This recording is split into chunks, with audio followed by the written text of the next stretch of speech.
शांति। आज 16 दिसंबर 2021 की बाबा की साकार मुरली है।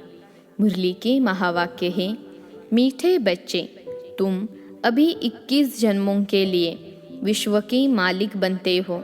अभी तुम्हारे पर बृहस्पति की अविनाशी दशा है। प्रश्न है, सच्चे सेवाधारी बच्चों की बुद्धि में कौन सी बात सदैव याद रहती है? उत्तर है, धन दिए धन ना खूटे, वह सदैव दान करते ही रहते हैं। उनकी बुद्धि में रहता है कि हम अपना ही कल्याण करते हैं। बाप भी साक्षी होकर देखते हैं कि कौन कौन अपनी जीवन ऊंच बनाते हैं और कौन पास होंगे।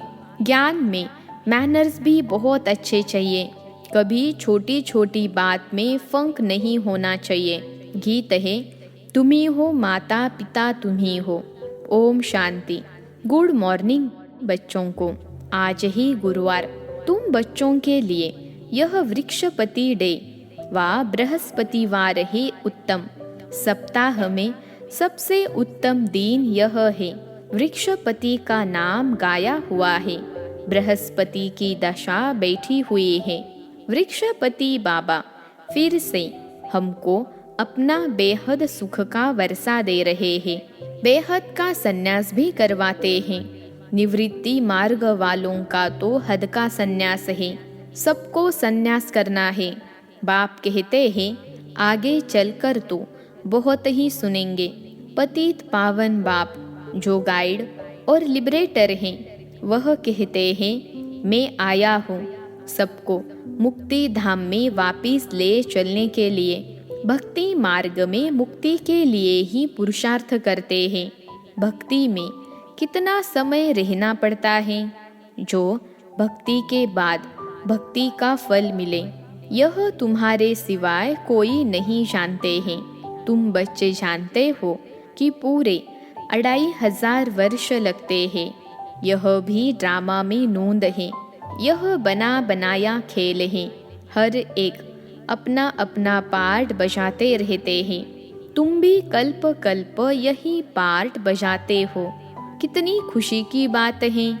हमारे ऊपर बृहस्पति की दशा बैठी हुई है। हम 21 जन्मों के लिए स्वर्ग के मालिक बनते हैं। अब हमारी चढ़ती कला है। नर्क मुर्दाबाद, स्वर्ग जिंदाबाद होता है। सुख दुख का खेल भी तुम बच्चों के लिए है। बाप कहते हैं, यह आदि सनातन देवी देवता धर्म बहुत सुख देने वाला है। वह है ही नई दुनिया। वहाँ खानियाँ भी नहीं होंगी। जो कुछ वहाँ पैदाइश होती है सब कुछ नया होगा। पुरानी चीज़ हो जाने पर वह सत यानी सार नहीं रहता। तो अब दुनिया में भी कोई सार नहीं है। बाप को कहते हैं सर्वशक्तिमान, तो क्या शक्ति दिखलाते हैं? वह तो तुम बच्चे ही जानते हो। पतित पावन सद्गति दाता लिबरेटर बाप आकर तुमको इतनी शक्ति देते हैं। अनेक धर्मों का विनाश कराए, एक धर्म एक राज्य की स्थापना करना, क्या यह शक्ति का काम नहीं है? यह ऊंच कार्य तुम बच्चों द्वारा करवाते हैं। तुमको कितनी शक्ति मिलेगी जो कि तुम्हारे सब पाप कट जाएंगे और तुम पुण्य आत्मा बन जाएंगे। जितनी जो मेहनत करेगा उतना ऊंच पद पाएगा। फिर भी स्वर्ग के लायक तो बन ही जाएंगे। पहले न्यू वर्ल्ड थी, अब है ओल्ड वर्ल्ड। यह भी समझते नहीं हैं। बिल्कुल ब्लाइंड फेथ है। तुम बच्चे जानते हो, पहले हम बुद्धिहीन थे। गाया भी हुआ है, अंधे की औलाद अंधे। सब भगवान को ढूंढते ही रहते हैं। ठोकरे खाते रहते हैं। मिलता कुछ भी नहीं है। बहुत मेहनत करते हैं। कोई तो बेचारे प्राण भी त्याग देते हैं। देवताओं को राजी करने के लिए बलि भी चढ़ाते हैं। उनको फिर महाप्रसाद समझते हैं। अब गौ हत्या के लिए अनाउंस करते हैं, समझते हैं गौ माता है, दूध देती हैं। ऐसे तो बकरियां भी दूध देती हैं, उनकी रक्षा क्यों नहीं करते? तो कहते हैं कृष्ण का गौ के साथ प्यार था। अब ऐसी बात नहीं है। बाप समझाते हैं तुम तो सतयुग के प्रिंस प्रिंसेस थे, फिर 84 जन्म लेकर आए तमो प्रधान बने हो। अब फिर पुरुषार्थ कर सतो प्रधान प्रिंस प्रिंसेस बनना है। यह है ही डबल ताजधारी प्रिंस प्रिंसेस बनने की पाठशाला। भल गीता पाठशालाएं तो बहुत हैं, परंतु वहाँ यह नहीं सुनाते हैं कि तुम स्वर्ग में प्रिंस प्रिंसेस कृष्ण जैसे बनेंगे। ऐसे कोई गीता पाठी बताते हैं क्या?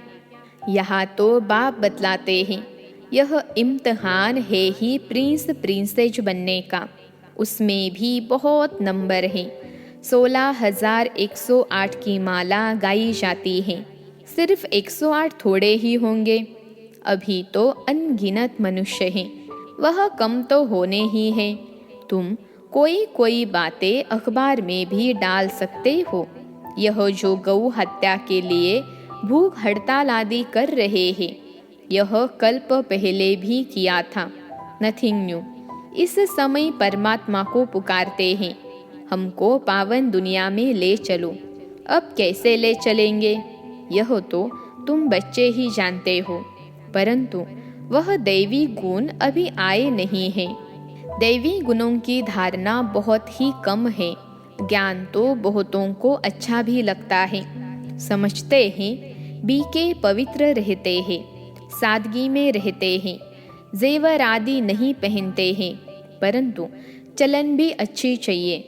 जो घर में भी रहते हैं वह कब पति को व माँ बाप को नहीं कह सकते कि हमको अच्छे जेवर अच्छे कपड़े लेकर दो, नहीं, क्योंकि तुम जानते हो कि अभी हम वनवाह में बैठे हैं। यह पुराना शरीर, यह वस्त्र छोड़ हम विष्णुपुरी में जा रहे हैं।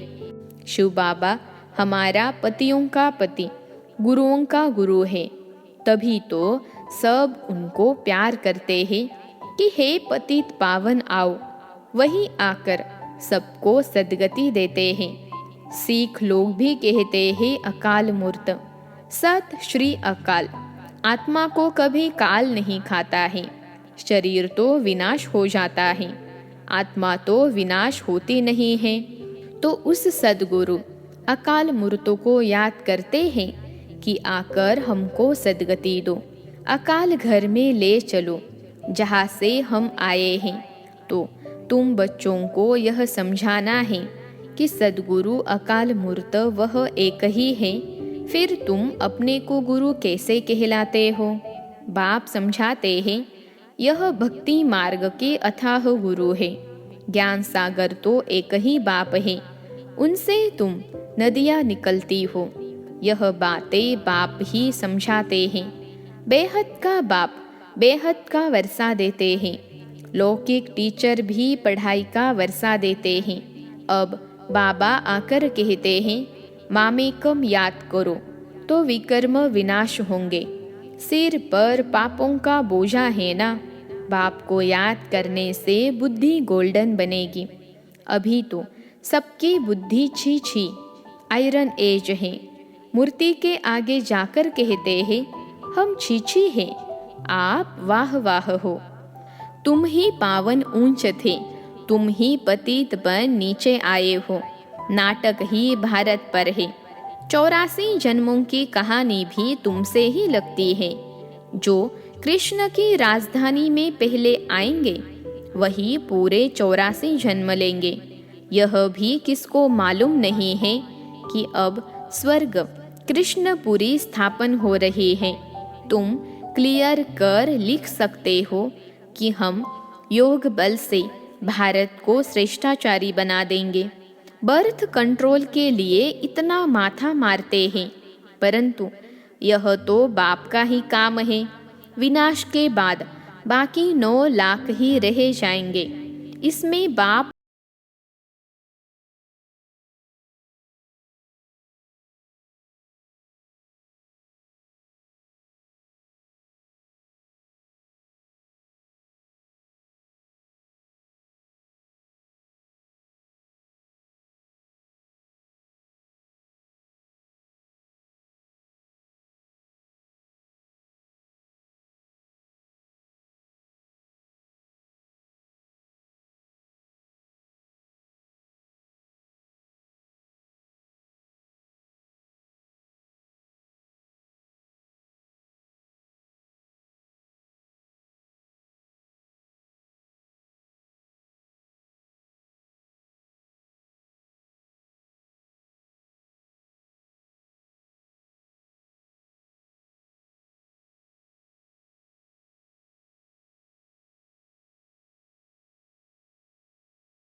पर संगम का ही गायन है कि आत्मा परमात्मा अलग रहे बहुकाल।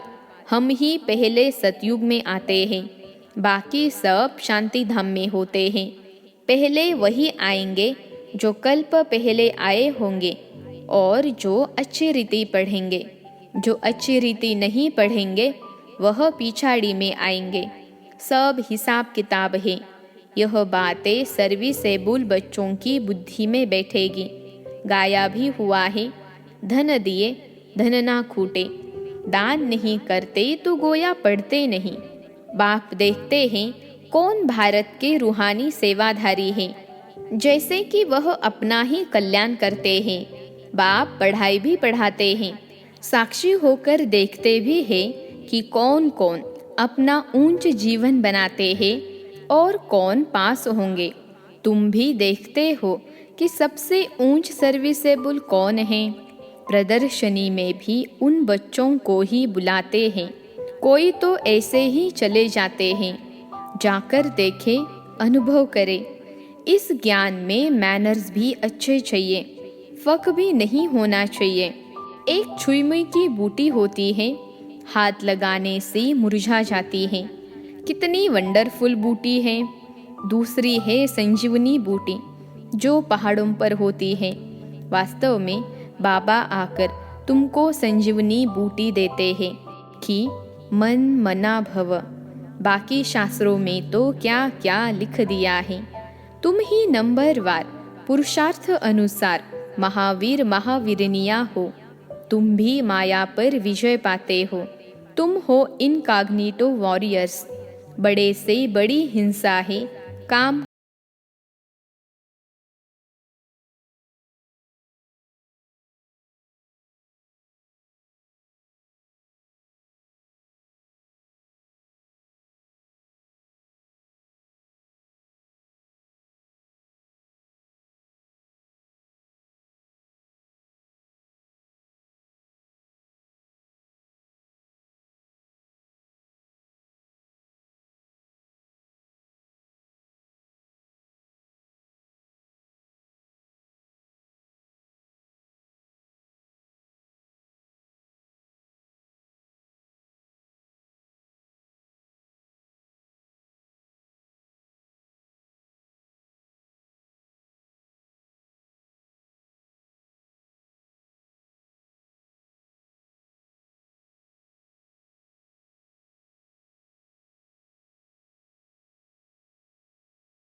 होंगे वही आएंगे। बाकी के लिए ऐसे ही समझना है कि पिछाड़ी में आने वाले हैं।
यादगार बनाया। ऐसे आप सभी का हर एक कर्म यादगार तब बनेगा जब स्वयं को आधार मूर्त और उद्धार मूर्त समझकर चलेंगे। जो अपने को विश्व परिवर्तन के आधार मूर्त समझते हो, उनका हर कर्म ऊंचा होता है और वृत्ति दृष्टि में जब सर्व के कल्याण की भावना रहती है तो हर कर्म श्रेष्ठ हो जाता है। ऐसे श्रेष्ठ कर्म ही यादगार बनते हैं। आज का स्लोगन है, सत्यता की शक्ति को धारण करने के लिए सहनशील बनो। सत्यता की शक्ति को धारण करने के लिए सहनशील बनो। अच्छा, ओम शांति।